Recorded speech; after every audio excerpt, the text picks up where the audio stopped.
I do not know anyone by the name of Knightley. We share no connection. Um, um, um, um, um, um, um.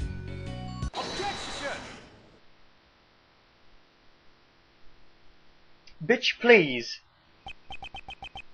You've lost your touch, Sir Hindogan. If you had your dog clean up after you, you should have disposed of this too. Which is more proof that he didn't kill him. Because if he really did, he would have had that cleaned up. This is a record of our correspondence chess game found in the victim's cell. This record and the chessboard in your cell both clearly depict the same game. Bitch. What? I've heard that the number of possible chess positions is around 10 to the 120.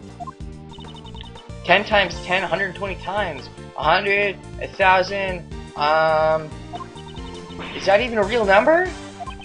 Indeed. There's absolutely no way these two could have coincided by chance. Coincided by chance? No, coincided by chance. Okay, I was about to say, you're saying the same thing. There's no way they could have chanced by chance. Like, what? Tell us your reason for killing Knightley. Unless you intend to explain this as a coincidence.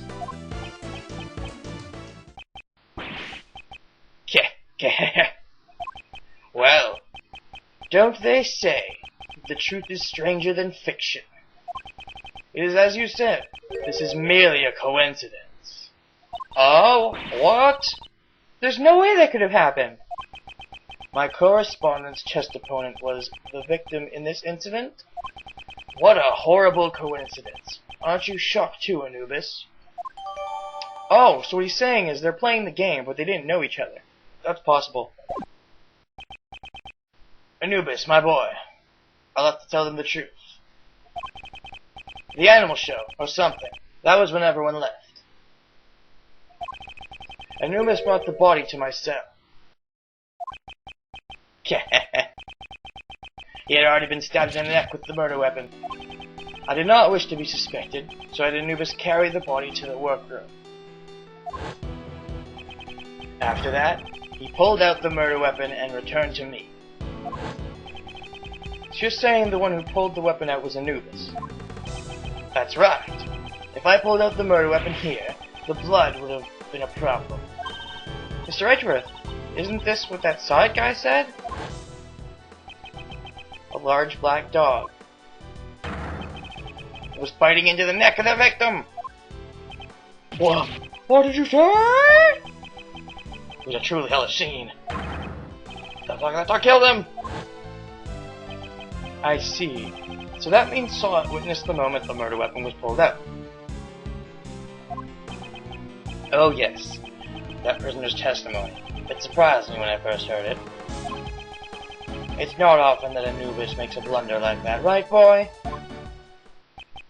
Now, I believe that explains my actions. I did not kill him.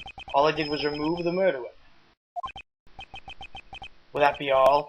Anubis is getting tired. I'm very confused. That is not all. That is definitely not all. Objection! Oh god. I forgot. Your voice. It exists. You say hold it so much. I tend to forget. Whoa there. Just a moment, Mr. Dogan. Mr. Shields. Isn't there one thing you haven't explained? Why would you need to pull out the murder weapon in the first place? That's right. I understand why he moved the body to draw suspicion away from him. But he didn't need to retrieve the murder weapon. I thought him just a fool, but how quickly his scent has changed. What? Oh, you mean Shields? Care to elaborate, Mr. Dogan? It was because of this bell. The bell attached to the murder weapon, and the bell on my dog's neck. They share a distinctive shape, wouldn't you say? The assassin Sir Hindogan's trademark. An assassin's trademark? The blind assassin, Sir Hindogan. He always appears at the sound of a bell.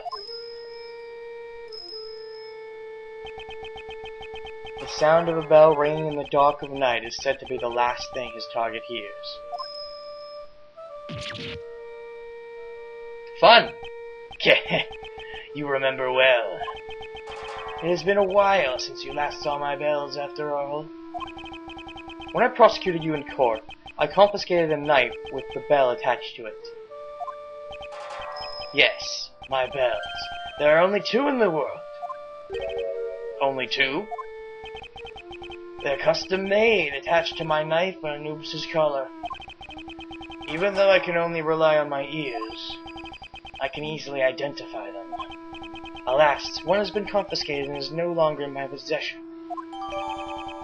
Dogan's bell jotted down in the organizer. When Anubis brought the body here, I heard a familiar sound. Why did you have him bring the body in the first place? Did you just happen to find it? Attach the knife and Anubis' custom... Oh, and Anubis' custom-made body. Only to exist. But no.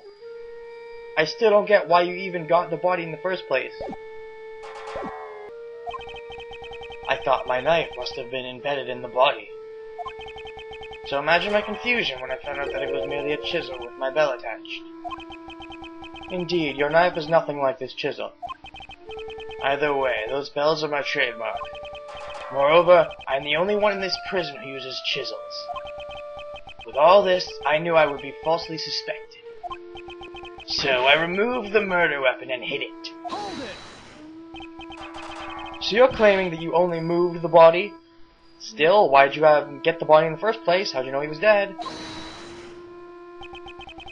Didn't I tell you? This chisel isn't mine. If you think I'm lying, go ahead and check for my prints. Sebastian? Me? Am I supposed to do something now? Forensics, you dum-dum. Yes, ma'am. Yeah, you're like the coffee boy, but instead of coffee, you get the forensics. Someone actually useful. Reaction! We have fingerprints! They're Knightley's! Justine! Knightley's?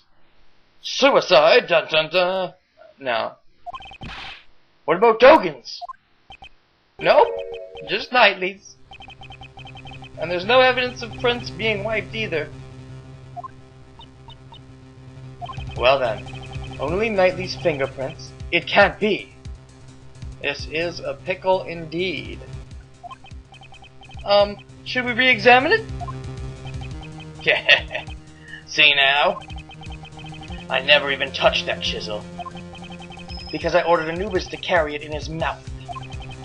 In other words, the fingerprints belong to the chisel's original owner. Grr!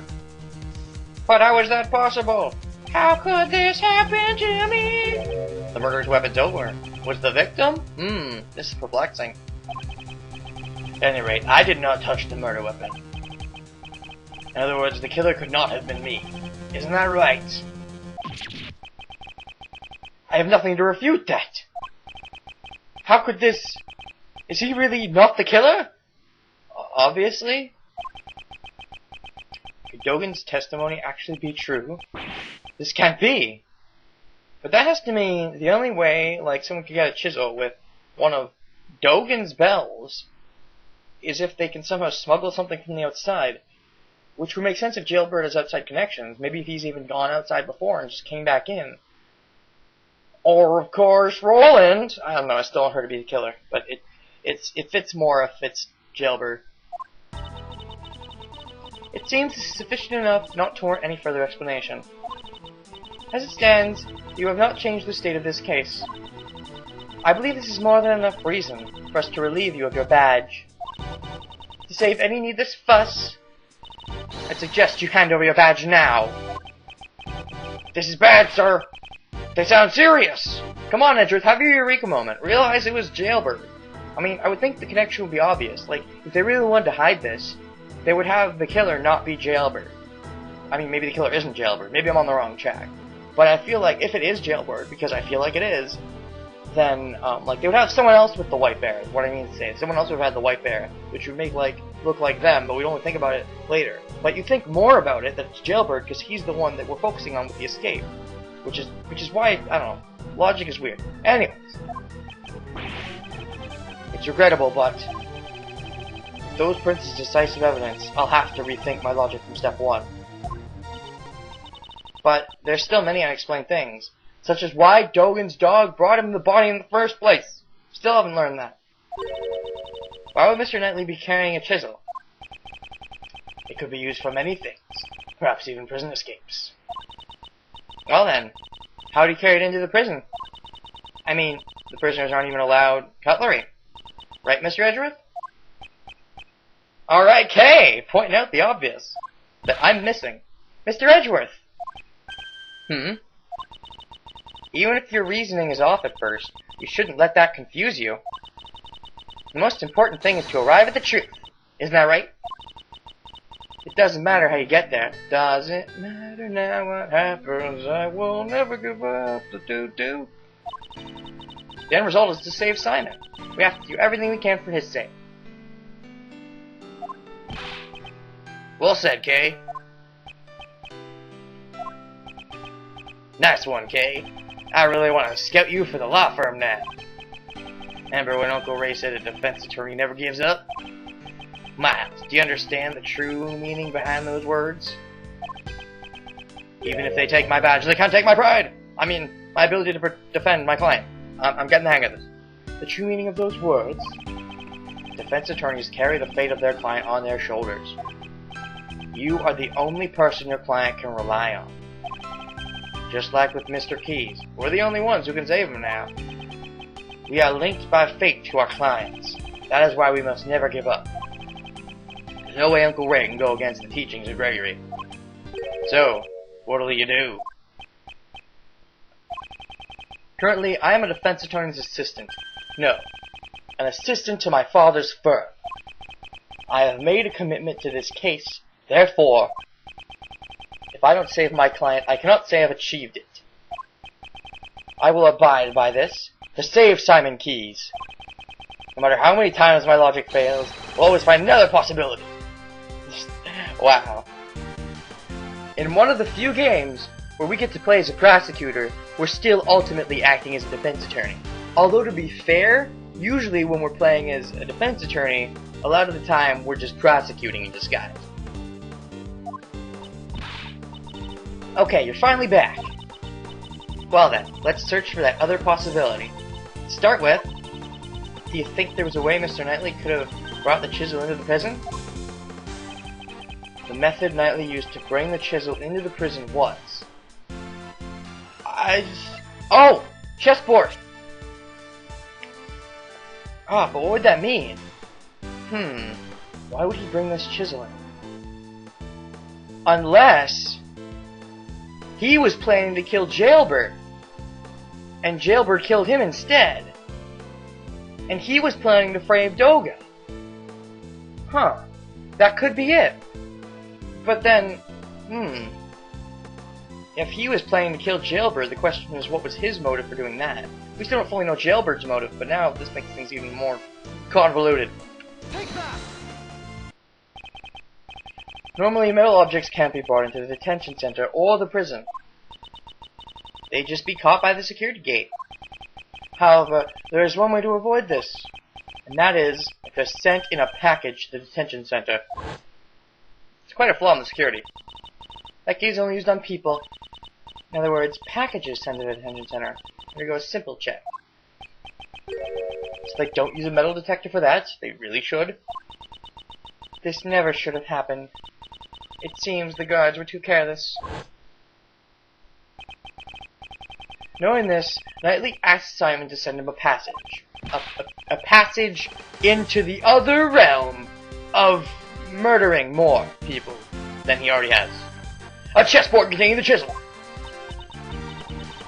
Well, this has solved one of our problems. The fact that the chisel was not Mr. Dogen's, but Mr. Knightley's. Yes, indeed. Given this, one major issue remains. The security camera shows a dog attacking the victim. As long as that exists, I will maintain that Dogen is the killer. but Dogen never touched the murder weapon. I'm stumped. We also desire a conclusion to this matter. Mr. Edgeworth, we can use one of my secret weapons, sir. Secret weapon number 4. Oh boy, and more?